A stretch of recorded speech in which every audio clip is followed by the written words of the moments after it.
Naabutan ni Hadriana si Miko sa sala na nakatutok sa laptop nito.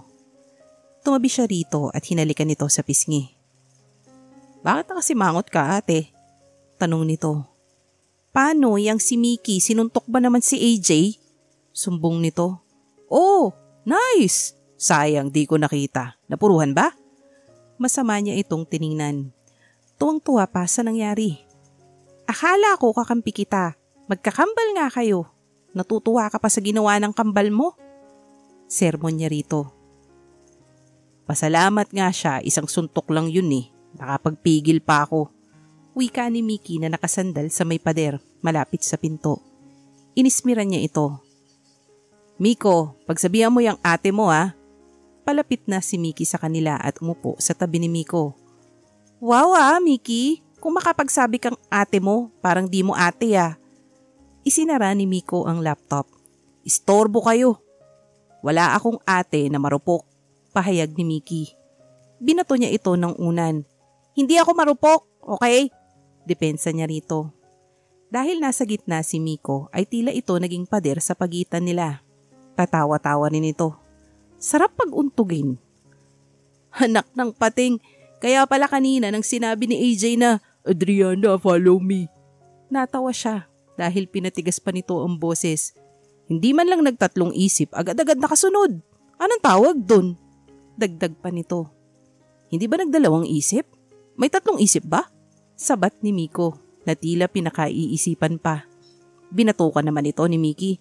"Aray!" Wika ni Miko dito. "Marupok na agad. Hindi ba pwedeng masunurin lang? Syempre bus ko yun eh. Eh kung sisantihin ako, kayo rin." Singit na paliwanag niya. "Mickey, yun naman pala eh. Masunurin lang daw siya." Hindi niya alam kung sumasang-ayon si Miko sa kanya o inaasar din siya sa pagkakasabi nito. Umismid lang siya sa mga to at nag-cross arms. "Kung hindi ko kayo sinundan, baka kung saan na kayo nagpunta." Patuloy na sermon pa ni Mickey. "Baka nakarating na ako ng heaven." Ganting asar niya. Sinamaan siya ng tingin ng kambal. Nag-peace sign tuloy siya sa mga ito. Mahirap biruin ng kambal. "Ate, okay lang naman kung dumating na kayo sa point na magsiping. Matatanda na kayo pero lagyan mo muna ng label ng relasyon nyo bago mo isuko." Seryoso na sambit ni Mickey. Ito talaga ang kuya eh. "Hanggang ngayon, wala pa rin kayong label? Ang hina naman ng bata nila Kuya Kevin." Napakunot-noo siya sa sinabi ni Miko. "Alam mo ate," inakbayan siya ni Mickey na hindi niya napansing nakalapit na sa tabi niya, kaya ngayon siya na ang nakagitna. "Dapat, umiwas ka muna. Kumbaga, hard to get. Kasi kaming mga lalaki, hanggang hinahabol kami, mas lalo kaming nagpapahabol. Try mo wag maging marupok." "Aray!" Kinurot niya ito sa tagiliran, kaya di na natuloy ang mga susunod pang sasabihin. "Hindi nga ako marupok eh." Laban niya pa rin. "Hindi nga siya marupok, Mickey. Kumbaga, ano lang, nagmahal lang siya." Nakangising turan ni Miko. Tinaasan niya ng kilay ang mga ito, nang may maalala siya. Tumayo siya at humarap sa kambal ng nakapamewang. "Kayong dalawa, umamin nga kayo? Kayo ba mga virgin pa?" Pagkasabi niya nun ay sabay pang nagsiubo ang kambal at iniwas ang tingin sa kanya. Sinasabi na nga ba niya? Kung sa bagay, malalaki na ang mga ito at lalaki rin. Naalala niya na naman tuloy si AJ dahil sa reason nito. "Huwag niyo nang sagutin, halata namang hindi na." "Ate," sabay pang sambit ng kambal. "What? Mali ba ako?" "Lalaki kami, ate naman. It's normal to enjoy." Katwiran ni Miko.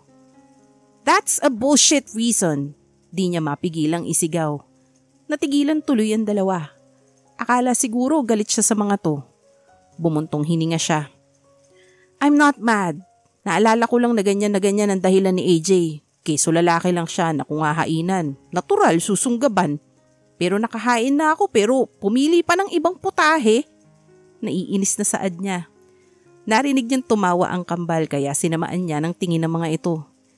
"Baka naman ate, gusto sa may experience at ayaw sa fresh." Tugon ni Mickey na natatawa. Napakunot noon naman siya. "Anong connect nun?" Inosente niyang tanong. Ganito kasi yon ate. Dagdag points din kasi yung may alam pagdating sa sex. Kumbaga, mas exciting. Paliwanag ni Miko. Piningot niya to sa tenga. Aray ate naman masakit. Reklamo nito habang hawak ang tenga. Habang si Miki naman ay mabilis na nakalayo sa kanya. Kayong dalawa, umayos kayo ah. Kung makapagsalita kayo parang talagang eksperto.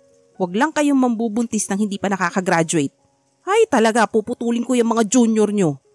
Sermon niya sa mga ito. Gusto niya kasi makapagtapos muna ang kambal. Ayaw niya maranasan ng mga ito ang hirap ng buhay. Mabilis naman lumapit ang kambal sa kanya at yumakap. Ate, don't worry. Tutuparin namin ang mga pangarap namin bago kami mambuntis. Saka, ikaw muna dapat. Natawa na lang siya sa sinabi ni Miko. Mahal mo talagang duwag na lalaking yun, no? Tanong ni Miki. Napatango lang siya. Kung di makuha sa santong dasalan, edi sa santong paspasan. Suhestyon ni Miki. I like that idea. Pagsang-ayon niya na ikinatawa nilang tatlo. Hindi pumasok si AJ sa araw na yon. Tinawagan niya ito pero naka-off ang cellphone nito. Kaya si Vince na lang ang tinanong niya. Sinabi nito na may importante raw na inaasikaso. Hindi man lang marunong magsabi. Mabuti at wala itong meeting ngayon. Napatingin siya sa wristwatch na suot. Mag-alas 4 na pala. Wala naman siyang masyadong trabaho. Nang marinig niya ang pagtunog ng private elevator, ay napadako ang tingin niya rito. Baka ang boss niyang hambog ito. Ngunit mali siya dahil si Vince ang sakay nito. Papalapit ito sa kanya na tila di mapakali. Good afternoon, Sir Vince. Bati niya rito. Kapag nasa opisina ay formal sila. Tipid itong ngumiti. Parang may kakaiba rito. Adriana? Panimula nito. Nanatili naman siyang walang imik at hinihintay ang susunod na sasabihin na mukhang di masabi-sabi. Nang lumipas ang ilang minuto na hindi pa ito nagsasalita ay siya na ang nagtanong. May kailangan po ba kayo? Tiningnan siya nito pero mahahalata ang pagkabalisa na nagpapakaba na rin sa kanya. Kaya di na niya napigilang taasan ito ng boses. Sir Vince, ano po ba sasabihin niyo?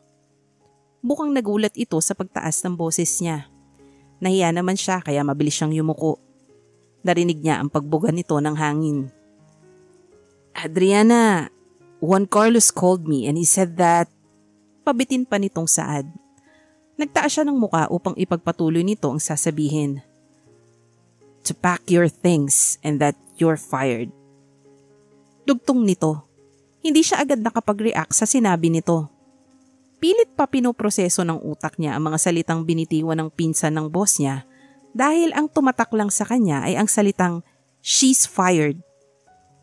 Adriana, I'm going to talk to him so don't worry. Rinig niya muling sambit nito kaya nabalik siya sa sariling wisyo. Walang emosyon niya itong tiningnan. Where is he? Yun ang lumabas sa bibig niya. Ha? Di siguro nito inaasahan ang itatanong niya. I said, where is your cousin? Nanlaki ang mga mata nito dahil sa pagtaas muli ng boses niya. This time, she's not sorry. Dahil galit siya. Bring me to him. Iniwan niya ito at sinimulang iligpit ang mga gamit. Kailangan nilang magtuos. Ganun na lang yun. Sisisantihin siya tapos ibang tao pang magsasabi. Namumuro na talaga ang lalaking yun ha? Pagkaayos niya ng mga gamit at pagpatay ng computer ay humarap na siya kay Vince na tila hindi pa rin yata nakakabawi sa sinabi niya. Let's go! Aya niya rito at nagpatangay naman sa kanya. Wala silang imikan hanggang nakarating sila sa mansyon daw ni na AJ. Pagkababa niya, ay di niya maiwasang mamangha dahil sa laki nito, lalo na nang pumasok sila sa looban. Kung maganda na sa labas, ay mas pa sa loob. Mukhang mahilig ang mga ito sa antique. May pagka-old modern ang design nito. Marami ring mga gamit na halatang galing pa sa ibang bansa. Pero nakapukaw ng atensyon niya ay ang chandelier sa gitna na tila may tunay na diamonds na nagkikislapan. O talagang mga diamonds yun? Good afternoon, Sir Vince. Good afternoon, ma'am. Bati ng isang may edad na katulong. Naudlot tuloy ang kanyang pagmamasid. Manang, nasan po si Juan Carlos? Tanong ni Vince. Nasa may garden po, sir. Manang, pwede po ba makahingi ng tubig na may kulay? Singit niya sa mga ito. Nakita niyang kumunot ang noo nito, maging si Vince. Meron po bang tubig na may kulay? Juice po, Manang. Nakangiti pa niyang wika dito. Okay po ma'am, sandali lang po. Napapailing naman si Vince. Baliw ka talaga, kaya yan, nasagad na si Juan Carlos sa'yo. Wika nito. Inismira niya ito. Ang sabi mo, galit lang sa magaganda yon, kaya galit sa akin. Di ba, Manang? Bumakas naman ang pagtataka sa mukha ni Manang dahil siguro di nito alam ang sinasabi niya. Ngumiti siya rito. Manang, pakisunod na lang po sa garden ng tubig na may kulay. Kakailanganin ko po kasi yon dahil gegerahin ko po ang amo nyo. Mahaba niyang litanya. Binalingan niya si Vince. Dito ka lang, ako na bahala. Feel at home. Pagkasabi nun ay naglakad na siya. Hindi dyan, sa kabila. Rinig niyang sigaw ni Vince dahil mali yata ang dinaanan niya. Manang, pasensya na po kayo sa kanya. Hindi kasi nakainom ng gamot yan ngayon. Rinig niya pang sabi ni Vince pero di na niya pinansin at tinahak na ang tamang daan. Nasa garden naman si JC at nagpapahangin. Tila sobrang pagod na pagod siya kahit di naman siya pumasok sa opisina. Kanina, binuksan niya ang cellphone para tawagan si Vince at nang ipaalam kay Hadriana na last day na ito. Nakapag-decide na siya. Kailangan niyang dumistansya rito, lalo na ngayon na hindi na niya alam ang nararamdaman. Natatakot din siya sa pwedeng matuklasan kaya habang maaga pa ay kailangan na nilang magkalayo.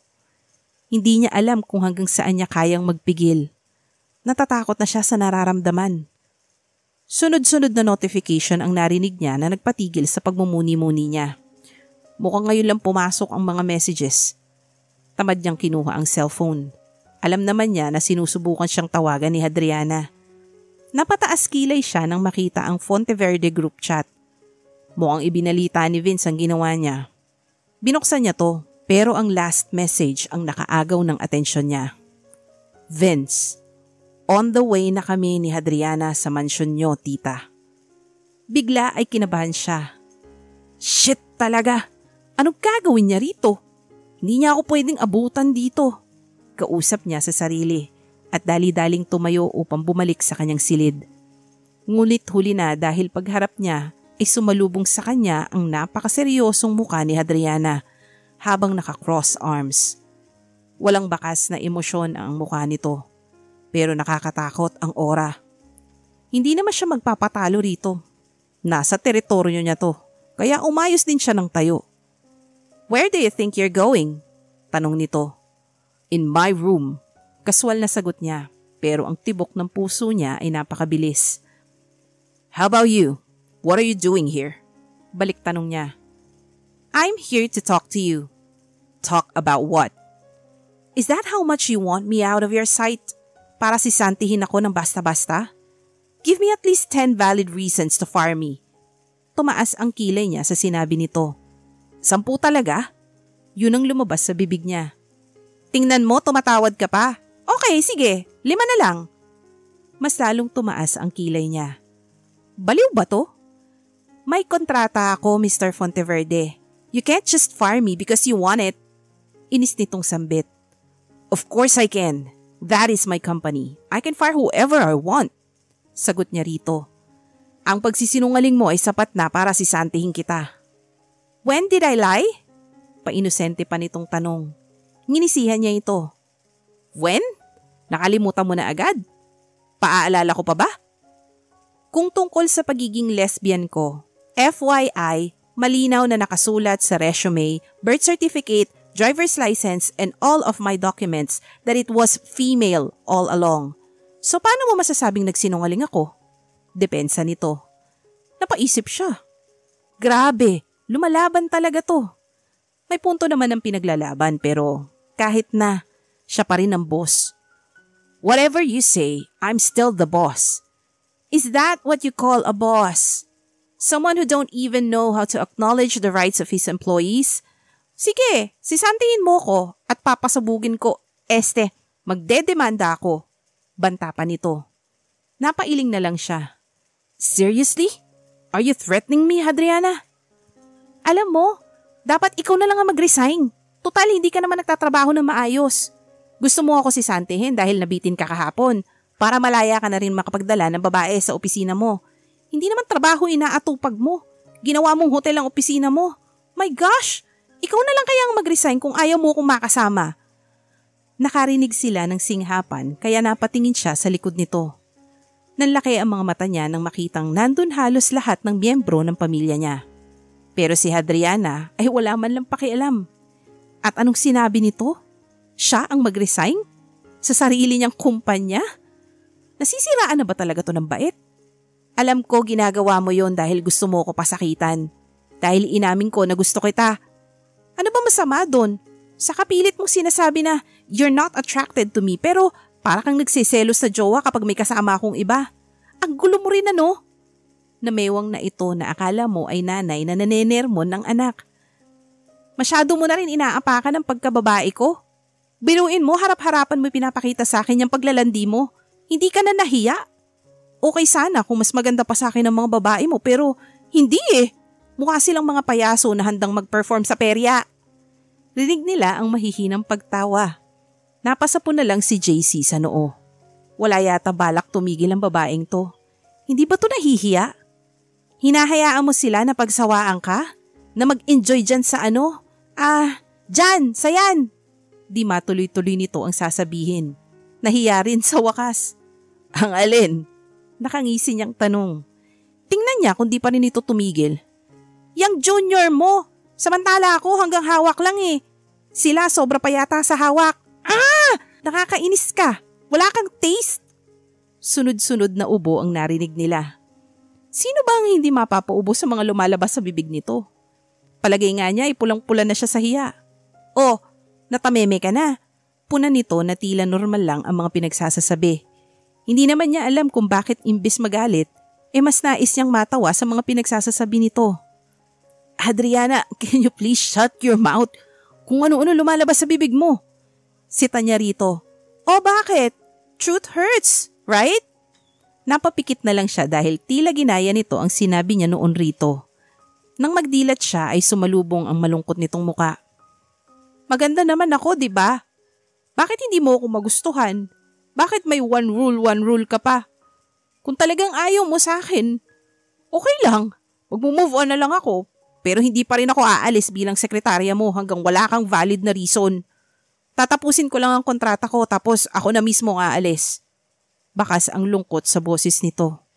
Grabe, ang bilis magbago ng emosyon. Pero bakit tila hindi niya gustong sinabi nito na mag-move on? Napabuntong hininga siya. Hadriana, it's not like that. You're a good secretary, but I'm doing it for your own sake. You can't like me. Mahinahon rin niyang saad dito. Why can't I? Tanong nito.